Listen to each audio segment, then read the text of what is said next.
Good morning, Solid Steppers. It's Miss Ward. Hope everybody's doing well this morning. I am feeling phenomenal, and if I'm not, I'm gonna fake it till I make it. Well, it's Sunday morning and we're at it again. My reflections on last week are as follows. Focus on what's important and screw everything else. People will judge you, be all in your business, and have nothing that you have.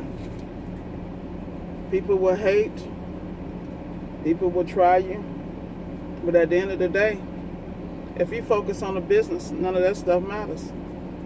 Because at the end of the day, what can they really do for you? It comes a point in your life when you really understand what it is to be the Lone Ranger. And the Lone Ranger is when you're clear that nobody really gives a damn about you or what you do. They might say that, but they have their own shit going on. At the end of the day, you're responsible for you. Whatever choices you made, whatever decisions you made, you're responsible for those decisions. And it comes a point in your life you deal with that. You don't need permission from anybody. You don't need to prove anything to anybody, because most people want to sit there and speculate, you know? And they have no idea your journey. I'm saying this because at the end of the day, you can't let that stuff get in your head, because it'll get in your head, you know? I was talking to somebody yesterday, and because of their previous experiences, they got a lot of roadblocks mentally. Mentally in the way where they don't trust people. Well, unfortunately, you go through those situations in life to prepare you for stuff like this. You know, when you move in business, there are a lot of decisions you have to make that are unpopular, which means you can't really give a damn about the cheerleaders. You just got to move forward and do what you do. At the same time, you got to be willing to deal with the consequences of those choices. In business and life, I realize there's certain things that I just don't have time for. And I don't have no qualms about it, because at the end of the day, it's more of an irritation than a help. The maintenance of certain situations, when you're trying to run a business, and stay focused on that and make sure that business is profitable so you can eat, so you can pay bills, so you can have something to put something away, so you can maintain everything else in your life. Because at the end of the day, are these people going to really take care of you? Or are they going to sit back and just judge you? They have no idea what your life journey is. So I was talking to my best friend in Atlanta, and she flips homes. I mean, that's not her main job. She's actually a vice president of operations for a major builder. And she was talking about how she put $26,000 in the market and made $105,000 with a couple of keystrokes. And she's like, why the hell am I out here sweating, doing X, Y, and Z, when all I gotta do is hit a couple of keystrokes? She said, I'm out here doing hard labor, getting this, you know, doing what my passion, which is flipping homes, because she buys older homes. And that's her thing, you know what I mean? And I told her, I said, you know, the problem is we grew up in an era where hard work equaled profitability, and it equaled a living, and it was attached to your pride. You know, you have to transition.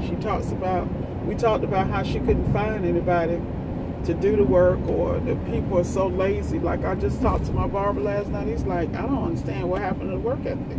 At the end of the day, it is what it is. This is the workforce. If they lazy and trifling, they lazy and trifling. You cannot re-raise grown folks.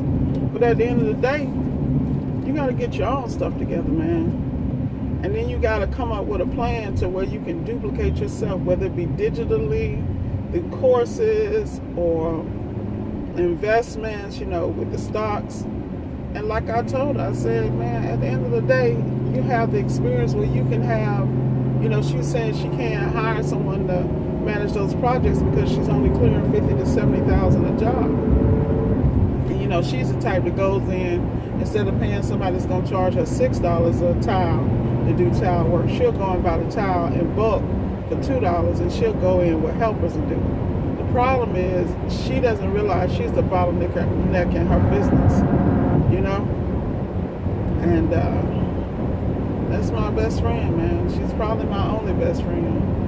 But we've both grind together. You know, I watch her come from nothing. I remember when I used to help her clean out these houses in Atlanta, in Grant Park, and a lot of places that she was on it 20 years ago before it even got popular. So, you know, you got to have those people in your life who have been successful through the ups and downs and had your back. There are very few people out there in this world like that, and when you find those people, you got to hold on to them, man, because they don't make them no more. I can tell you that. But like I told my friend, you know, there's a whole generation of people out here making money by hitting some keystrokes and making 105 G's. She was telling me about the Apple offering 4 for 1 or 2 for 1, some stock-related split, because they're trying to build up cash. You know, at the end of the day, you got to be around people that's getting it done. Being around people who talking about it and not doing it, and who can speculate on your stuff and ain't got shit to show for it, screw them. They're irrelevant, you know? So Mr. Ward is out here giving real advice, man, from personal experience. I'm not going to go into anything else any deeper, because really I need to get back on my business, which is the center of my life and the center of my focus.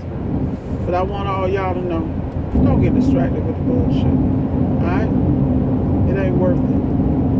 A lot of people talking, but very few people walking. Recognize it when you recognize it. If someone can't come in your life and love you for you, be about you, you know, don't deal with them. You know, let them kick rocks. You know, and I'm saying that seriously. Because at the end of the day, if I come in somebody's life, my whole deal is I came to be an asset. I didn't come to hurt nobody. I didn't come to take nobody through no situations. In fact, if I come in your life, you gotta be special, because I really don't have no damn time. I've seen a lot of situations where people come in and they're distractions, and they can ooh and ah and pick and prod, but they don't bring nothing to the damn table to help you. They're not bringing any financial backing. They're not bringing any business experience. They want to make a comment, but they're not walking in your shoes, making it happen. You know, nor do they have the balls to. So like I said, people, stay on your focus and stay on your dreams. Because at the end of the day, it's all about you, man. Those of you that have a family and children, all I can tell you is this. Realize the blessing that kids are.